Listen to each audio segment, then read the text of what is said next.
show you, this is what you're seeing here. This is kind of like an ideal sky for New York. Let me show you, if we add in a realistic level of light pollution, here is what you would actually see. Like you see the bright ones. You see a couple of major constellations, but you really don't see, like, probably about 95% of the stars that the human eye is capable of seeing. They are invisible because of light pollution. And it's just the stray light from buildings or street lights, or even just you're looking at your cell phone light. About 95% of the stars are just lost in the glare of light pollution. Okay, so leave those on. But we'll leave the light pollution off so we have a better looking sky. Let's actually go back a little bit.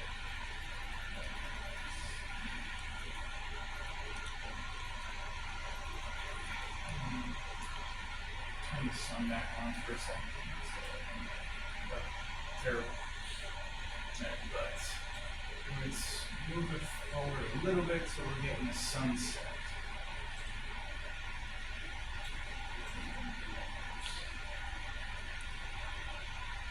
Alright, so in a day like today, a day in summer or fall,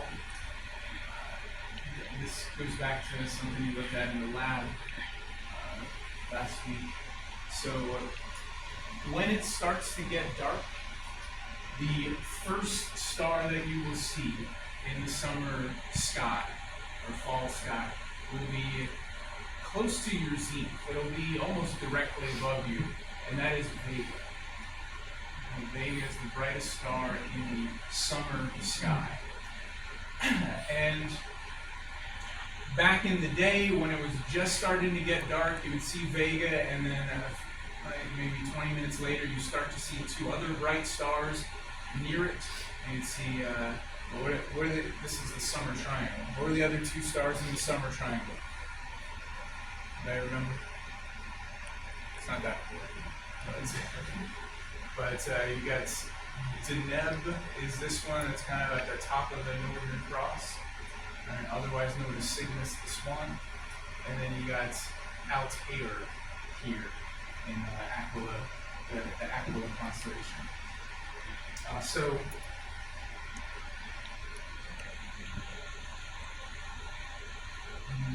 yeah, that's why the summer triangle is a thing, because back in the day, those were the first stars people would see in the summer, even before the rest of their constellations popped out. Vega was in the year of the harp, and then Cygnus, Altair is in Aquila. Also, this summer triangle for people like us in the modern age with light pollution, you don't really see the rest of their constellations, or like Lyra or Aquila, or you can see some of Cygnus, but still, you see just these three bright stars in that part of the sky, almost directly above you. So that's why the summer triangle is a thing, like back in the day, and nowadays it's to kind of orient you to the summer sky. Let me see.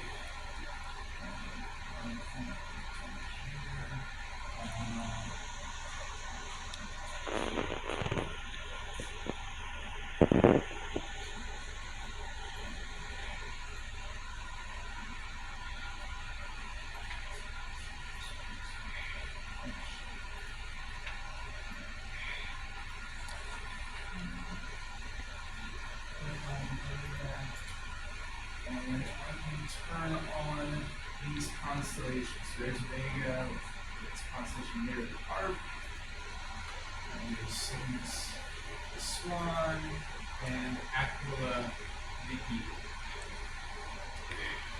And some of the other ones we looked at. And so this is to orient people in the sky. If you follow Deneb through Vega and continue on, you get to another bright star. Over here, Arcturus. That was that's the constellation of Boots, the shepherd. Huh. I never noticed this before, but I don't want to point out which part of Boots' body Arcturus represents.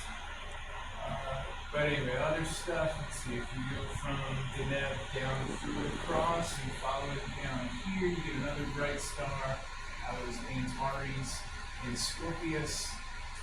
And what else?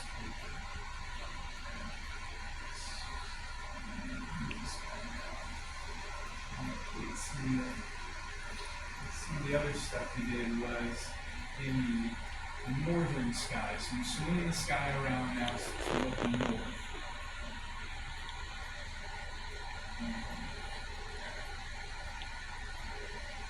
So now the front of the room is in the northern direction.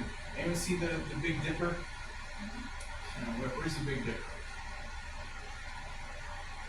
Well, it's right here, right to the right of Boots. So click on that. Alright, and then the Big Dipper itself is not an official constellation. It is part of Ursa Major. But the rest of Ursa Major is not really very bright, so it's just those 7 stars that a light polluted observer can see. And then we also said that in the bowl of the Big Dipper, these outer 2 stars, Merak and Dove, those are the pointer stars. If you follow from Merak through Dove, you come to a certain special star. What is that? So that is Polaris. Click on that. That is part of the Little Dipper or Ursa Minor. And you'll see it is directly in the northern direction. That's it. Over here, some of the other things we looked at, we got over here. This is it's like a W in the sky. What's that one? That is Cassiopeia, right? So that one, I don't know how you get. Cassiopeia is a queen in Greek mythology. So I don't know how you get that out of like the W shape, but most of the constellations out there, like the drawing doesn't look like what it's supposed to look like. I mean, not like Boots looks, the way it's drawn looks like a kite, right? But people back in the day, they're creative, more creative, or they didn't have as much to do, right? There's no TV, no video games, so what do you do with yourself at night? You just kind of look at the sky, I guess. So, let's see. So then we got another one over here. This is a square with a triangle on top. Which one was that? Remember that? That was this is Cassiopeia is the queen, and this is Cepheus the king. Again, I don't know how you got a human out of a square and a triangle, but whatever. I'm not judging.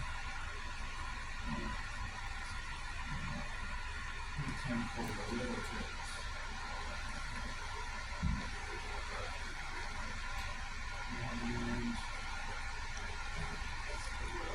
Okay, and then one more thing. So the Ursa Major, Ursa Minor were bears, and I think the lab mentioned they were protecting you from something. Remember what constellation that was?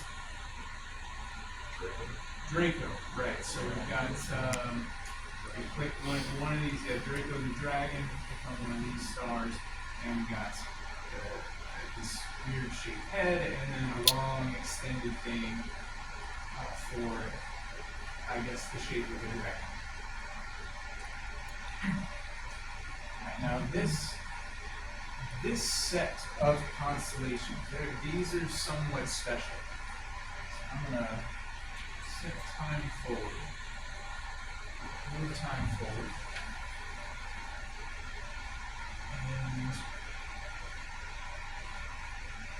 And note that stars, as time goes on, we got stars making a circle around every star, is like circling around the sky here. I can turn on you hit a button to turn on the celestial sphere. So this is showing you like that celestial sphere.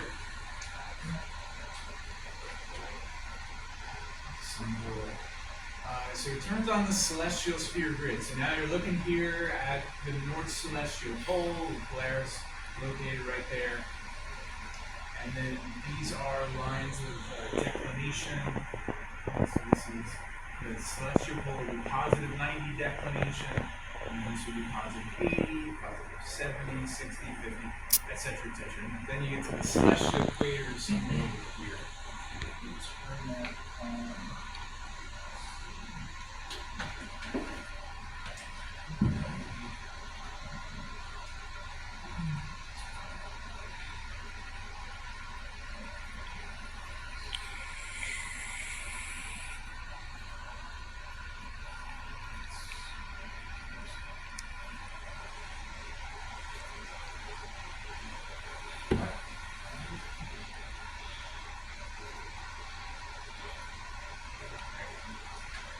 Here's your celestial sphere grid, the pole here, and then you can see turn on the celestial equator here, and each of these lines represents 10 degrees of declination from the equator up here.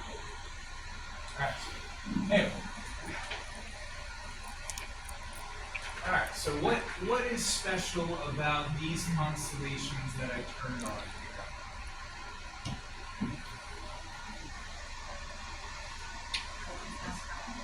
What's that? Yes, exactly. These are always in our sky. All right, it doesn't matter where the sun is, like whether it's daylight or whatever. The sphere's continuously spinning around, but these stars are never gone. They're always here. All right, so this is these are our circumpolar constellations, and there's one more. And it's not just the five we drew in the very first lab, but there's also another one that's kind of dim. What? Put a giraffe or a so it's funny you mention that, because I pulled up that one, like the first time I was doing this, I pulled up that constellation. It's like, oh, a camelopardalis, that's obviously a camel. Right, but then like a student corrected me. They were looking at it, I was like, that doesn't look like a camel, that looks like a giraffe. So I was like, oh shit. You're right. So I looked it up on my phone, just like right as we were doing this. I was like, yeah, you're right, it's a giraffe. Yeah, you did it, and starting with the giraffe. This is like, a lot of these are Latin terms. So giraffe and camel, I guess, ancient people saw them as kind of similar, part of the same order, family, class, genus, species, something like that. I don't know. Right, so it is a giraffe. But these six are special to New York Observer. These are always going to be in our sky. Turn off the grid. So it's the two bears, Ursa Major, Ursa Minor. Then Draco the dragon, Cepheus the king, Cassiopeia the queen, and then Camelopardalis the giraffe. Camelopardalis, the reason you didn't draw it in the lab is because that constellation overall is not very bright. None of the stars in it are bright, or anywhere close to bright. So it's just kind of forgotten. But anyway, this is important to us because, especially for the Big Dipper, if you can find the Big Dipper is very bright, and at least in the summer sky, the Big Dipper is the brightest overall figure. Vega is the single brightest star, but all the 7 stars in the Big Dipper are pretty bright. But the Big Dipper is again, the pointer to the North Star.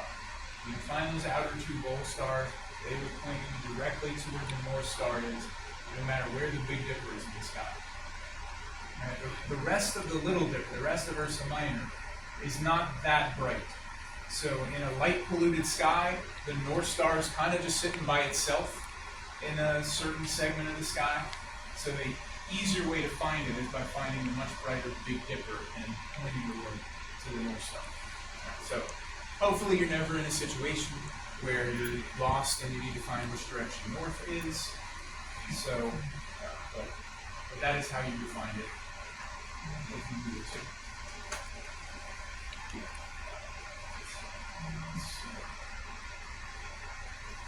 And now, I think if I click just anywhere randomly.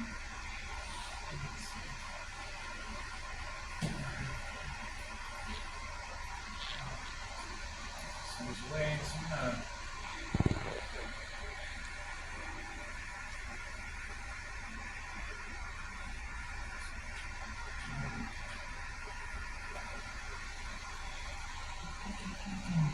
let's just turn on all constellations. There. Alright, so now I have all the constellations turned on. So you see everything that is in the sky. And let's move this guy back around to south.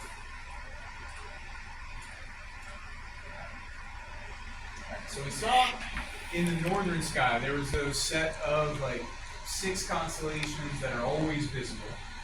And then you see the majority of the constellations here. If you look up, what direction the stars rise?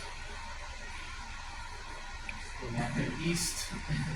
Alright, so we look over to the east, we see things rising as time goes on, and things are moving across the sky and setting over here in the west. So we got most of the constellations in the New York sky, they rise and set. You see them rising in the east somewhere, moving across the sky for some number of hours, and then setting over here in the west. However, if we look in this direction, look at the southern sky, actually, hypothetically, turn the sky up and try and look through the earth, see what is blocked by the ground, because we said there's also a certain portion of the celestial sphere that we can never see.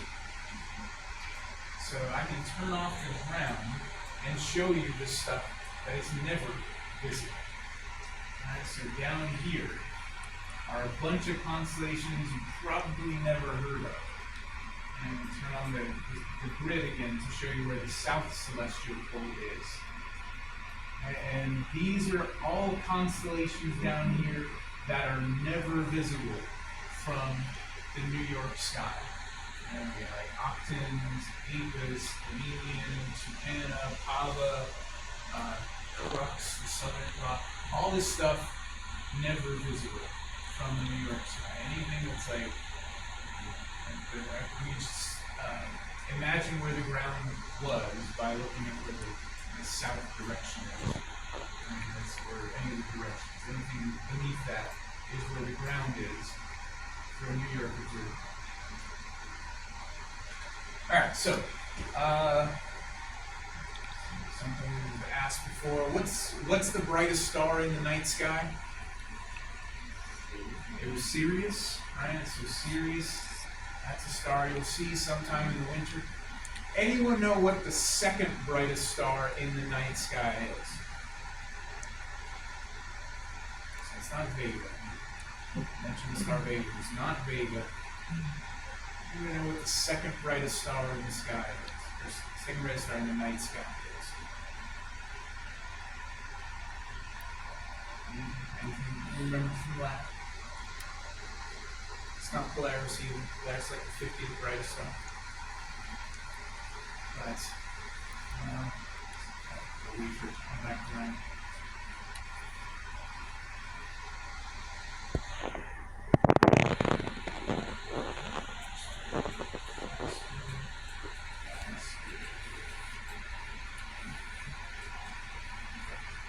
Alright, the second brightest star in the night sky is called Canopus. Have you ever heard of the star Canopus? I would assume not, because even though it is the second brightest star in the sky, it is second only to Sirius. for a New Yorker or for many people in the Northern Hemisphere, the star Canopus is never in our sky. It is too far down on the celestial sphere, so that this is as high as it gets in our sky. It never breaks the horizon. So as New Yorkers, we cannot see it. And so that's why it's the second brightest star in the sky, but you probably never heard of it. And a lot of even ancient astronomers did not know the star existed because they were in a location where they couldn't see it.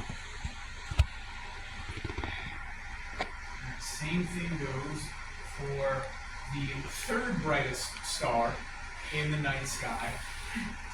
That star, we mentioned it in class. That star is, there's two names on top of each other. But the star, this star I'm pointing at is Alpha Centauri. Right, that star, one of the reasons it's super bright is because it's the closest star system to us. Right, only 4.5 light years away. But Alpha Centauri, you cannot see it from New York. You cannot see it from many places in the Northern Hemisphere. So when I said a couple days ago, when I said if you go out and look at Alpha Centauri in the sky tonight, and you were looking at some time-delayed image, you're seeing it as of 4.5 years ago, I'm not going to say I was lying.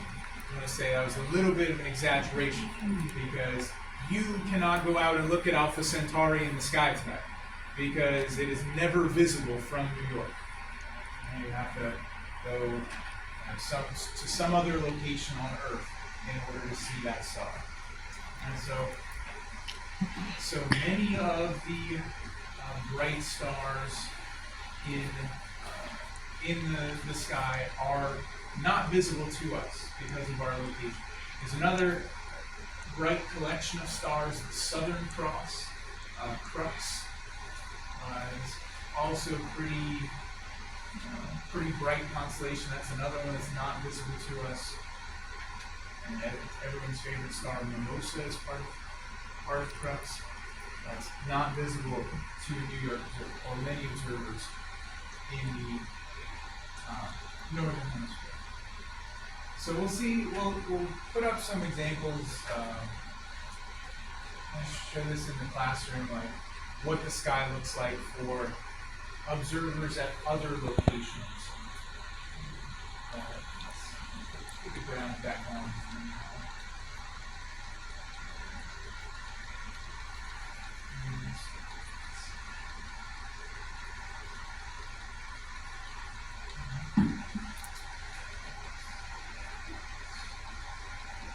So another point to make, this is not that important. I haven't given you the actual number of constellations yet, but officially there are 88 constellations across the celestial sphere.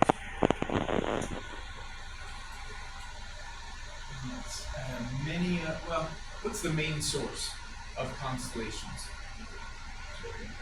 What? I can't hear you. So the zodiac, we'll talk about what the zodiac constellations represent, but that only makes up 12 of the 88. So, and many of those come from a source further back. Where do we get our constellations from mostly? Like Orion, Greek mythology, right? So Orion is from Greek mythology, Taurus is from Greek mythology, Gemini, you got a unicorn there, you got a bunny, you got some dogs, a lot of animals, right? Leo, the lion. Let's see, I don't see right now, but you got Hercules. Hercules is in there somewhere. Most of the constellations, about 50 or so, a little more than half of the constellations come from Greek mythology. And so those have been around since ancient times.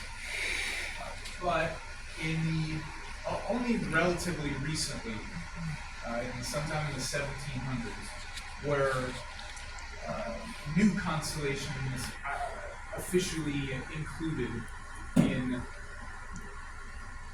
the 88, and so while a little more than a half come from Greek mythology, the rest come from just crap that was lying around the scientist's office. Alright, so you have here crater. What does that look like? It's even simpler than that. It's even lamer than that. It's a cup. It's not a trophy. It is a cup. Alright, and then Libra's a zodiac, right? Scales. You got over here. You got Pyxis is a compass. Let's show some of the lame ones. Well, what do you think this one is? Well, even It's a triangle. It's a triangle. That's Oh, you see this triangle? that's really stupid. Yeah. Yeah, the triangular galaxy. It's actually triangle. That was a triangle in Australia. That's southern triangle. But we've also got just triangle. 2 of the constellations are just triangles. That is like 0 effort put into. I'm gonna give him a lot of credit for that being creative. Yes, that is so stupid. I like it. But the Fornax, what is Fornax? Sounds like something from Harry Potter, but it's not. It looks more like a shell. It is a furnace. Furnace, same thing. Yes. Like in Minecraft. So here, this is from Harry Potter, right? And before Greek mythology, right? Phoenix, but Fornax sounds like Phoenix, but no, it's a lot lamer. It's just a furnace. And then you got some more entries. I forget what some of these are, so I can just turn them on. Here's a microscope. Here's a telescope. Constellation for a microscope. Yes. And note that some of these lame constellations, like the drawing is only like 2 or 3 stars. So it's like, what the fuck were they smoking? I ran out of ideas, so I just put something there. I think they just didn't know what to name them, so they just had to come up with, certain objects. Yeah, they're just looking around the room, like, shit. This is a ruler. No one was like a ruler. No, it was something just completely wrong. I'm not even gonna say what it is. I can turn on what they represent as well. Oh, crane. Let's go. So crane, I forget which one exactly. Here's and toucan and Fruit Loops mascot. We got a clock over here. Oh, wonderful. Because toucan stand as a mythological creature from Greek mythology. Engraving tool, like whatever. That's one. I saw a peacock somewhere on there. Yeah. Pavo was the peacock. Yeah, there's that one. Indian. We got something kind of offensive there. Yeah, racism. Maybe change that, but astronomers are very Oh, we got loath shield. to change anything. In Greek mythology, we got shield, the constellation. Yep. It has like a sun marking That on was, it. I mean, that was kind of cool. I guess. Yeah. Still. Crown. Here for the Greeks. Dolphin. Here you got arrow. Arrow. Dolphins are cool. I got no problem. Oh, it's a fox. Oh, The severed head of a it's a fox, guys. Just hair like it's yes. What you found here? Where did it go? by the hunting dogs Oh, God. above the herdsmen. Yeah, it's like Oh, we got an arrow. Wait, there's Libra, Scales of Justice. It's just hair. That's true. where's the hair? What direction? Next to the maiden. Oh yeah, there it is. Hair. How about arrow? There's hair. Yeah, there's arrow. So not just archer. Yeah, Sagittarius is the archer, but yeah, there's arrow over here. Scorpion represents Scorpio, if I'm not mistaken, right? What's that? Scorpius represents Scorpio in terms of astrology, right? Yeah. Scorpius, Scorpio, Scorpion. Right above that is the Libra, Scales of Justice. Right. you have a female water snake here, and then there's a male water snake somewhere else. You're a Pisces. And there's the male water snake. Yeah, it's a fish. There's Pisces is fish, and then there's also a southern fish somewhere. Yeah. A lot of animals. Capricorn among the constellations. Capricorn is the sea goat. That's There it is. if I'm correct. But let's Wait, let me get a picture of Capricorn real quick. I mean, we'll be in here. Make sure you see the first one. We'll be in here more than just today. We'll come here a couple times. So there's another one I wanted to point out. Some Greek mythology. Here's Hercules. Let's see. I'm looking for another Greek Seated hero. queen. That's Perseus right So there. seated queen. That's That's Percy Jackson. And Cepheus was the king there. Yeah, I love that the hero. I think I heard someone say it. It's Perseus. Perseus. What's he holding? It's Medusa's head. Yeah, Medusa's head. So two of the bright stars in Perseus are supposed to represent Medusa's eyeballs. Yeah. Is King Midas up at the constellation? King Midas, no, but the story of Perseus that accounts for like 6 constellations. So Perseus was the hero in the tale that became the movie Clash of the Titans. Oh yeah. So The robot owl. So yeah. The Robot- Ubo. I don't know if that was in the remake. What's the I heard the remake wasn't that good. it was action packed at least, but it didn't have the charm. I don't think it was a remake. I think it was an actual sequel. No, it was a remake of it. It was the same story. All right, at least it's been a while. That was like 15 years ago. But it was these 2 constellations we can always see, the king and queen, Cepheus, Cassiopeia. They angered the gods when they said their daughter was more beautiful than any of the gods. You know who their daughter was in that story? It's around here somewhere. It's the chained maiden. Yeah, it's Is Andromeda. So Andromeda is also a constellation. So they angered the goddess Hera specifically sent floods and stuff to destroy the city, disasters to destroy the city, and they said, or Hera said, we will stop the disasters if you sacrifice your daughter. basically looks like you got crucified. What? No. So she was chained up. She was ready to be sacrificed to what? Yeah. Not dead. Well, she's gonna die, but to what specifically? What's release the Kraken? Right, so the Kraken is also on the here it is. So in sea monster, it was called Cetus in Greek mythology, but somehow became the Kraken over time. Yeah, that sounds better. Yeah. Kraken, it does sound better. But anyway, sea monster is a constellation. A constellation here only eats Andromeda to stop the disasters, and it was Perseus who came to defeat the Kraken. The only way to defeat the Kraken was by turning it to stone with Medusa's gaze. So he went and killed Medusa for that reason. Kind of an asshole.